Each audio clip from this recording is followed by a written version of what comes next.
Friends, welcome to IICS platform. आज है 2 जुलाई और 2 जुलाई का करेंगे हम करंट अफेयर। लेक्चर स्टार्ट करने से पहले चैनल को सब्सक्राइब और बेल आइकन प्रेस करना ना भूलें और वीडियो लास्ट तक देखें। चलो अपना लेक्चर स्टार्ट करते हैं। पहली है न्यूज़ दिल्ली के ऊपर। अब दिल्ली सरकार ने क्या किया है? दिल्ली सरकार क्या कर रही है? एक स्कीम ला रही है। दिल्ली सरकार एक स्कीम ला रही है जिसका नाम है महिला सम्मान राशि स्कीम। अब पहले तो आप ये समझिए, ये रेवड़ी बांटना सिर्फ ओनली स्टेटों में कहाँ से स्टार्ट हुआ? मध्य प्रदेश से स्टार्ट हुआ। मध्य प्रदेश में एक स्कीम आई थी जिसका नाम था मुख्यमंत्री लाडली बहना योजना। इस योजना के अंदर हर महिला को हर मंथ 1250 रुपये उनके अकाउंट में आ जाते हैं। जो महिला हैं, जो भी गरीबी एरिया में आती हैं, वीकेंड से तरह पॉवर्टी लाइन में आती हैं, उन महिलाओं के अकाउंट में 1250 रुपये हर महीने आ जाते हैं। और इसका कई सारा बेनिफिट बीजेपी सरकार को भी हुआ। बीजेपी सरकार मध्य प्रदेश में जब चुनाव से पहले स्कीम आई थी तो मध्य प्रदेश की हालत वीकेंड से दरअसल बीजेपी की हालत मध्य प्रदेश में खराब थी। मींस ऐसा पता चल रहा था कि बीजेपी हार रही है। पर आफ्टर लॉन्चिंग दिस स्कीम मुख्यमंत्री लाडली बहना योजना, कुछ अच्छी पॉसिबिलिटी हुई और मध्य प्रदेश में अच्छा परफॉर्मेंस किया बीजेपी ने। इस स्कीम का बड़ा बेनिफिट मिला। अब और स्टेटों को लगा कि यार ये तो स्कीम बड़ी बेनिफिशियल है, तो ऐसा हमें भी फ्री में रेवड़ी बांटना चाहिए लोगों को, महिलाओं को, जिससे कि हमको भी अच्छा परफॉर्मेंस मिले हमारी स्टेट में, हमारी यूनियन टेरिटरी में। तो दिल्ली सरकार एक ऐसी स्कीम ला रही है जो कि 18 साल से अबव जो महिला होंगी, जो कि एलिजिबल महिला होंगी, उनको 1000 रुपये महीना देगी। और उस स्कीम का नाम क्या है दोस्तों? महिला सम्मान राशि स्कीम। क्या नाम है? महिला सम्मान राशि स्कीम। और मैं बता देता हूँ कि सबसे पहले स्टार्ट कैसे हुआ। मध्य प्रदेश सरकार से स्टार्ट हुआ जिसका नाम था मुख्यमंत्री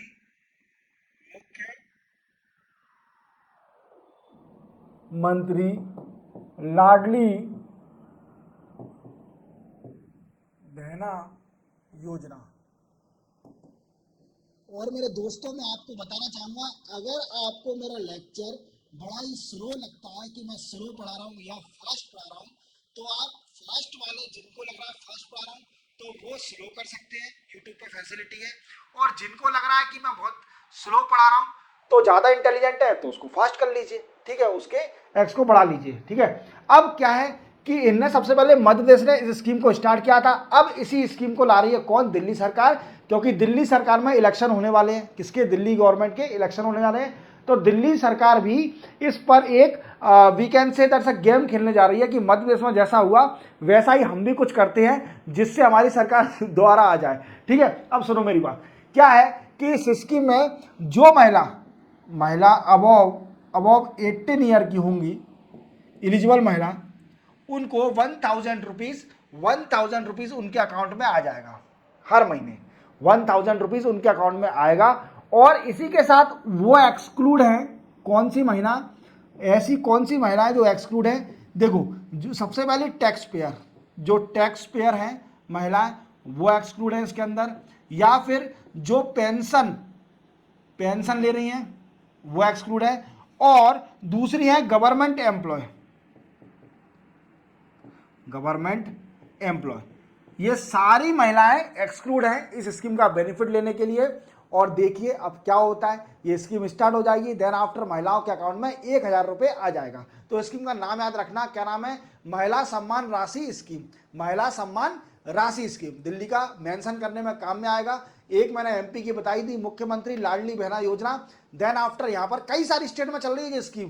कई सारी, छत्तीसगढ़ ने भी स्टार्ट करी और कई सारी स्टेट अब इसकी कॉपी कर रही है। झारखंड भी आई थिंक स्टार्ट कर दी है, झारखंड में भी।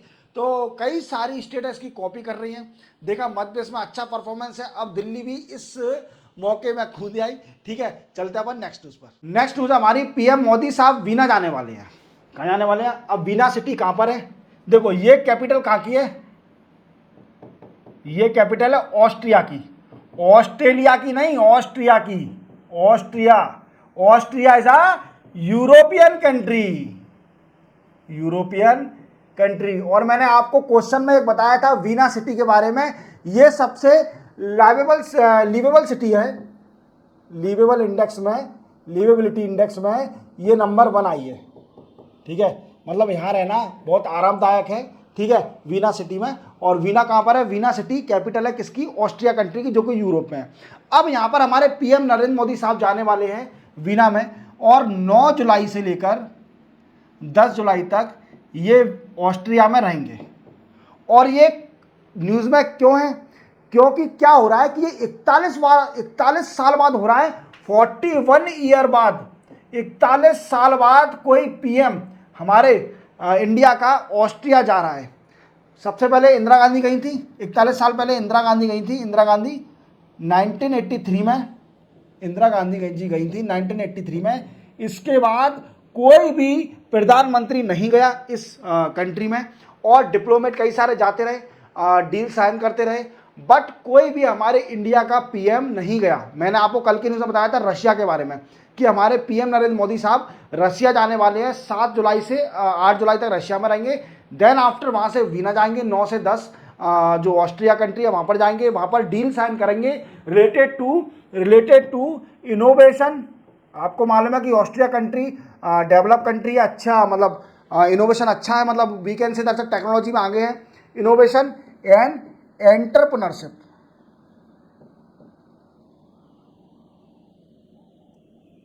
इसकी डील साइन होगी। और फरवरी में एक डील साइन हुई थी बीच में इंडिया और ऑस्ट्रिया के बीच में, जिसका नाम था दोस्तों इंडिया ऑस्ट्रिया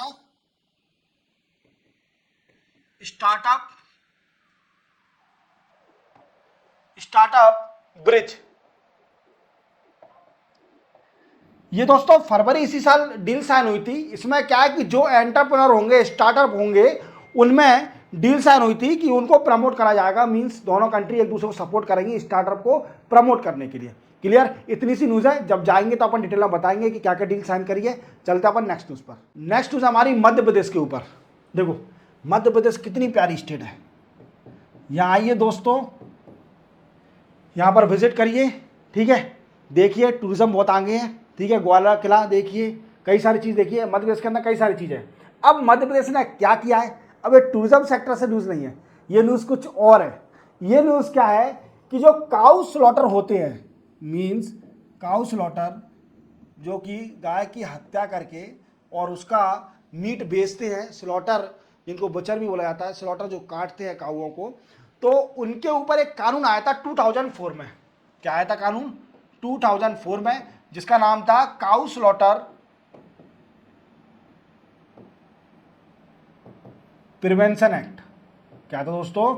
प्रिवेंशन एक्ट 2004 में। 2004 में काउ स्लॉटर प्रिवेंशन एक्ट कानून आया था मध्य प्रदेश के अंदर। अब इस कानून में क्या था?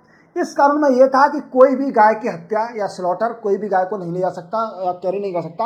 अगर उसे गाय को ले जाना है तो वो मजिस्ट्रेट से उसे परमिशन लेनी पड़ेगी। व्हाट आई मीन्स, मजिस्ट्रेट जो होगा, मजिस्ट्रेट उसको परमिशन लेनी पड़ेगी कि किस लिए? कि काऊ को ट्रांसपोर्ट करने के लिए for slaughter purpose. Then after magistrate बताएगा कि ये इलीगल है कि लीगल है, कि आप ट्रांसपोर्ट कर सकते हो कि नहीं कर सकते। अब इसमें एक और प्रावधान था दोस्तों, अगर कोई इलीगली अगर कोई भी काऊ को ट्रांसपोर्ट कर रहा है और पुलिस को इंफॉर्मेशन मिल गई, तो काऊ को, जो काउज हैं उनको कॉन्फिस्केट कर दिया जाएगा। कॉन्फिस्केट कर दिया जाएगा मतलब जब्त में ले लिया जाएगा। और जो ट्रांसपोर्ट व्हीकल है, ट्रांसपोर्ट व्हीकल उसको छोड़ दिया जाएगा, या बाद में छूट जाती है ट्रांसपोर्ट व्हीकल, ठीक है, उसको जब्त नहीं करा जाता, बाद में छोड़ देते हैं, कुछ फाइन माइन लगा के ट्रांसपोर्ट व्हीकल छूट जाती है, ठीक है। क्योंकि कलेक्टर के पास ऐसी कोई ऑथोरिटी नहीं दी है इस कानून के अंदर कि है ना, जो ट्रांसपोर्ट व्हीकल को भी जब्त कर ले, कॉन्फिस्केट कर ले, ट्रांसपोर्ट व्हीकल को भी जब्त कर ले। समझ रहे हो यारो? पर इसने क्या किया मध्य प्रदेश सरकार ने? अभी न्यूज में क्यों है? क्योंकि इन्होंने इस कानून में चेंज ला दिया। क्या ला दिया दोस्तों? इस कानून के अंदर चेंज ला दिया। क्या चेंज ला दिया? सबसे मेन बात आती है क्या चेंज आया है। तो इन्होंने क्या करा है कि एक ड्राफ्ट लेजिस्लेटिव निकाला है अपने कैबिनेट में, ड्राफ्ट लेजिस्लेशन, और बोला है कि जो डिस्ट्रिक्ट कलेक्टर है, व्हाट आई मीन्स, जो कलेक्टर है डिस्ट्रिक्ट का, डिस्ट्रिक्ट कलेक्टर डीसी, वो क्या कर सकता है, उसके पास ऑथोरिटी दे दी है, वो क्या कर सकता है, कॉन्फिस्केट कर सकता है। वीकाई मीन्स कॉन्फिस्केट मींस जब्त कर सकता है ट्रांसपोर्ट व्हीकल को, जो कि स्लॉटर के लिए काऊ को ट्रांसपोर्ट कर रही है, उसे जब्त कर सकता है व्हीकल को। अब कलेक्टर को पावर दे दिया इसके लिए, पहले पावर नहीं थी। समझ में आ गया? समझ में आ गया क्या? मतलब इसमें एक ही पॉइंट याद रखना है कि ये कानून याद रखना है, प्रिवेंशन एक्ट, जो काऊ स्लॉटर प्रिवेंशन एक्ट है वो याद रखना है। और दूसरा आपको याद रखना है कि डीसी को पहले क्या पावर थी, अब क्या पावर दे दिया उसको कि वो कॉन्फिस्केट भी कर सकता है, जब्त कर सकता है ट्रांसपोर्ट व्हीकल को भी साथ साथ में काऊ के। समझ में आ रहा हो? पहले ये पावर नहीं थी, अब ये पावर डिस्ट्रिक्ट कलेक्टर को दे दिए। समझ में आ गया? देन आफ्टर एक और डिसीजन लिया गया है मध्य प्रदेश सरकार ने, जो बोरवेल होते हैं, आपने कई बार न्यूज में सुना होगा कि ये बच्चा बोरिंग में गिर गया या बोरवेल में गिर गया और कई सारी चीजें। फिर उसके बाद क्या होता था कि कई सारे ट्रांसपोर्ट और वो जेसीबी मेसीबी आती थी, जब खुदाई होती थी अच्छे से, बड़े बड़े गड्ढे खिंचते थे, पूरे दिन भर लगे रहते थे बेचारे worker. Then after final decision मिलता था कि कभी एक्सेप्शन केस बच्चा बच जाता था, पर मोस्टली बच्चा इतनी जल्द नीचे जाएगा बोरवेल में तो मुश्किल ही है बच पाए, मतलब कुछ केस में बच जाता था। ठीक है, अब क्या करा है कि अगर कोई भी ऑनर, मध्य सरकार ने डिसीजन लिया है कि अगर कोई भी ऑनर बोरवेल का, अगर वो बोरवेल को खुली छोड़ देता है, अगर वो बोरवेल को खुली छोड़ देता है तो उसको सजा दी जाएगी, उसको सजा दी जाएगी। और साथ में सजा के साथ में अगर कोई बच्चा उसके अंदर गिर जाता है, बोरवेल के अंदर गिर जाता है, तो जो भी खर्चा होगा उस बच्चे को निकालने का, वो खर्चा पूरा वसूल हो जाएगा। किससे? जो बोरवेल का, जो बोरिंग का ऑनर है। समझ में आ रहा है मेरी बात को? कि जो बोरिंग का ऑनर होगा उसी को पनिश भी किया जाएगा, जेल भी होगी, और जो खर्चा हुआ है सरकार का उस बच्चे को निकालने के लिए, वो पूरा खर्चा उससे वसूला जाएगा जो कि बोरवेल का ऑनर है। तो आपको समझ में आ गए होंगे दो डिसीजन मध्य प्रदेश सरकार के। चलते अपन नेक्स्ट न्यूज पर। नेक्स्ट न्यूज हमारी, बांग्लादेश ने एक डील साइन करी है, शिप बिल्डिंग कंपनी है एक इंडिया की, उसके साथ एक डील साइन करी है। अब मैंने आपको कुछ टाइम पहले, एक दो दिन पहले, ये कंपनी का नाम बताया था पूरा, तो इसका नाम है दोस्तों garden reach ship building, garden reach ship building and engineering. इस कंपनी को अभी एक अवार्ड भी दिया गया था, इंटरनेशनली अवार्ड भी मिला था। किस लिए? क्योंकि ये सस्टेनेबल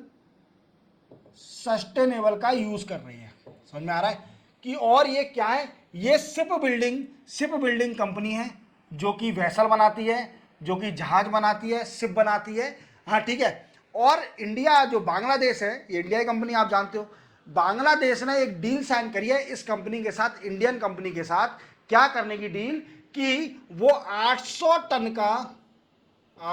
का क्या बनाएगी? 800 टन का ओशियन गोइंग टग बनाएगी, ओशियन गोइंग टग बनाएगी।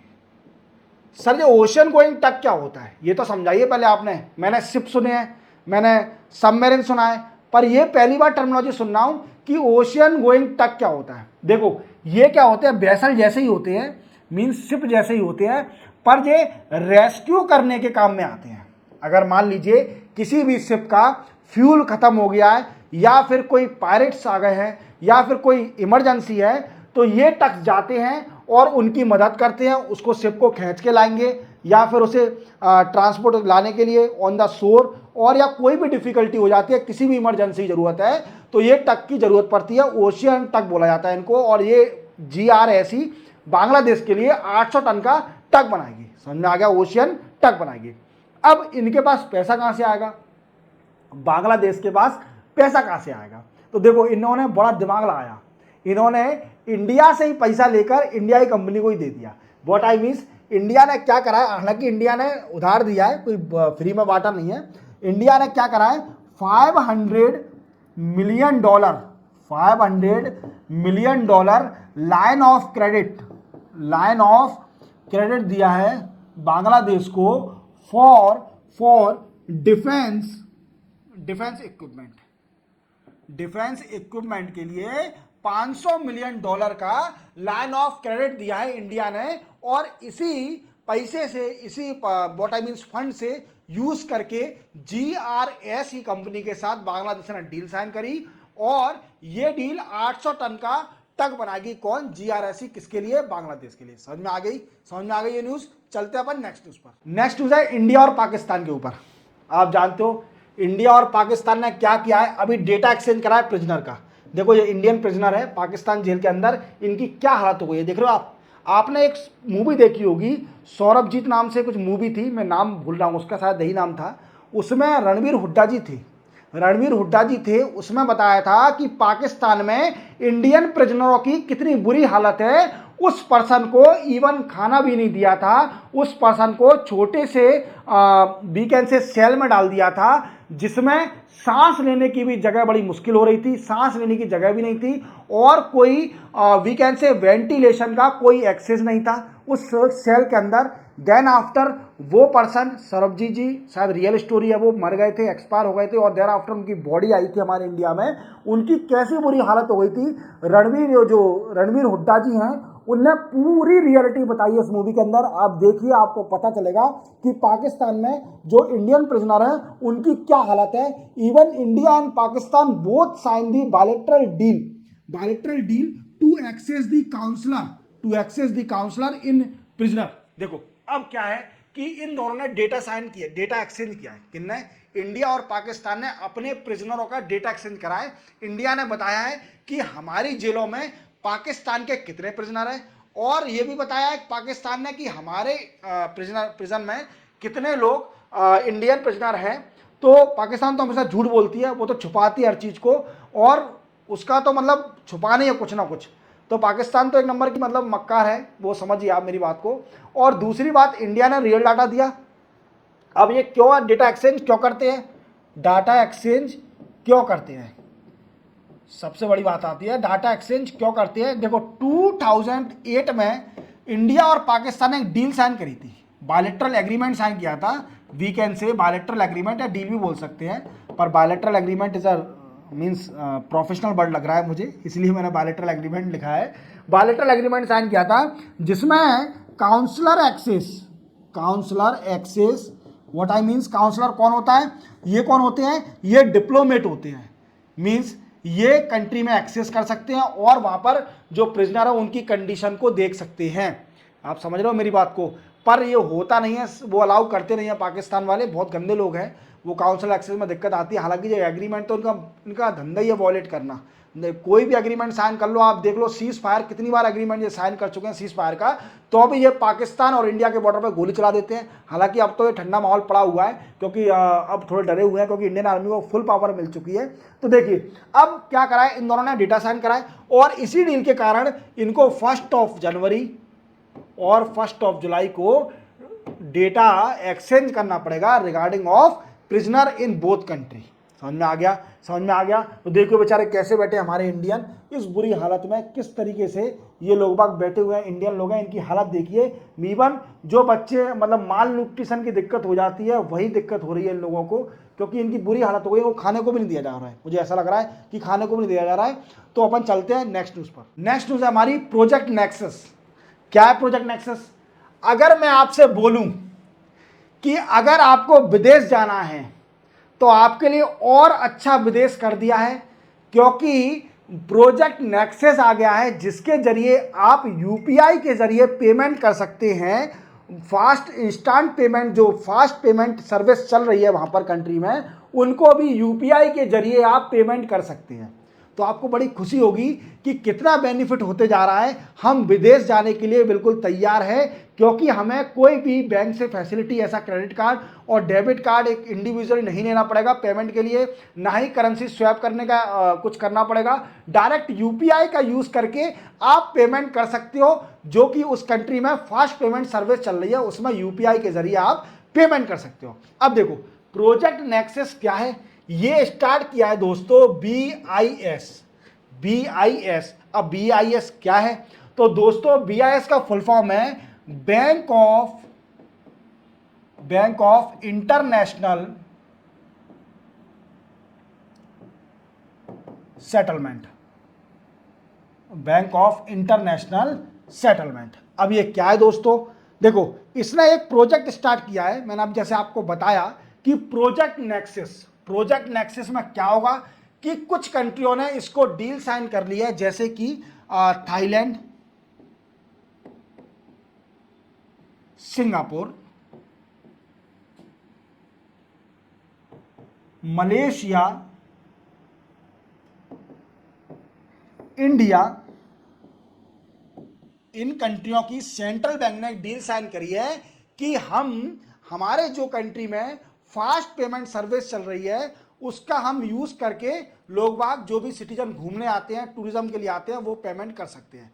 तो इससे क्या होगा कि टूरिज्म बढ़ेगा बिटवीन डिफरेंट डिफरेंट कंट्री। अभी तो सिर्फ ओनली ये साउथ ईस्ट कंट्री इसके लिए एग्री हुई हैं और इंडिया भी एग्री हो गई है। इंडिया के यहाँ पर क्या है आप जानते हो, यूनिफाइड पेमेंट इंटरफेस है। आज को तो आप बच्चा बच्चा जानता होगा यूपीआई का स्कैन करके पेमेंट करना, स्कैन करके पेमेंट करना, ये बच्चा बच्चा जानता होगा। यूपीआई का यूज कर सकते हैं और इन कंट्रियों में जो कि फास्ट पेमेंट सर्विस चल रही है, फास्ट पेमेंट सर्विस जो चल रही है उसके जरिए आप पेमेंट कर सकते हैं। यूपीआई के जरिए आप इसको फास्ट पेमेंट सर्विस में पे कर सकते हैं। तो दोस्तों विदेश घूमना हुआ आसान, जाइए विदेश, कोई करेंसी नहीं ले जाने की जरूरत है, डायरेक्ट यूपीआई का यूज करिए और इस प्रोजेक्ट से आगे भी एक्सटेंड करा जाएगा। तो आप याद रखना, प्रोजेक्ट नेक्सस मेंशन कर सकते हो आप कि ये कंट्री को कनेक्ट करेगा।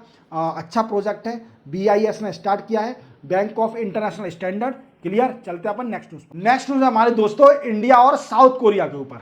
अब देखो क्या होता है कि 2009 में इंडिया और साउथ कोरिया ने एक डील साइन करी थी।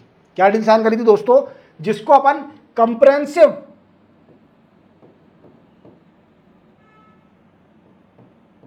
Economic partnership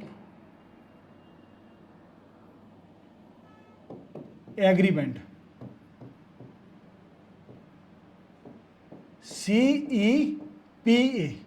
clear, CEPA deal sign करी थी। अब ये डील क्या है, ये दो कंट्री के बीच में ट्रेड बढ़ाने के लिए ये डील साइन करी जाती है। और इस डील में क्या होता है कि ट्रैफिक मींस टैरिफ जो लगता है, टैरिफ जो लगता है ट्रेड को इंपोर्ट एक्सपोर्ट करने में, वो कम हो जाता है, मींस कम हो जाता है। तो ऐसे ही 2009 में इंडिया और साउथ कोरिया ने एक डील साइन करी जिसको अपन बोलते हैं कंप्रेहेंसिव इकोनॉमिक पार्टनरशिप एग्रीमेंट, और 2010 में इसको इंप्लीमेंट कर दिया। और इससे क्या बेनिफिट हुआ कि जो बॉर्डर पर टैरिफ लग रहा था वो कम हो जाएगा। क्या हो जाएगा, बॉर्डर एरिया पर जो दोनों कंट्री के बीच में टैरिफ ज्यादा लग रहा था वो कम हो जाएगा, जिससे क्या होगा कि ट्रेड का एनहांसमेंट हो जाएगा। क्या हो जाएगा दोस्तों, ट्रेड का एनहांसमेंट हो जाएगा। देखिए इंडिया ने रिक्वेस्ट किया है साउथ कोरिया से कि आप टैरिफ कम कर दीजिए on the product of milk, meat, fruits, yam, stone, petroleum product